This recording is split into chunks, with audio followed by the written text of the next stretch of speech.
Big update for Wendy developers on Mac.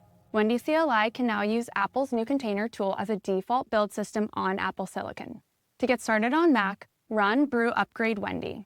This means you no longer need Docker Desktop to build and run Wendy apps from your Mac.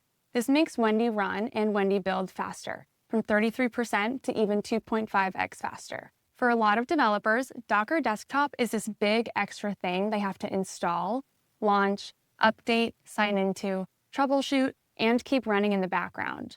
But Wendy is supposed to make physical AI development feel simple. Plug in a Jetson or a Raspberry Pi, type Wendy run, build, deploy, debug. So now on Mac, Wendy can build through Apple containers directly without changing anything. An Apple container is also a much more natural fit for the Mac. It is written in Swift, optimized for Apple Silicon, and still produces standard OCI-compatible container images. You can still push and pull from normal registries, and your images still run in the places you expect. We also added support for either Dockerfile and Containerfile. So if your project already has a Dockerfile, great, Wendy will use it. If you prefer the more open OCI-style Containerfile convention, Wendy now supports that too.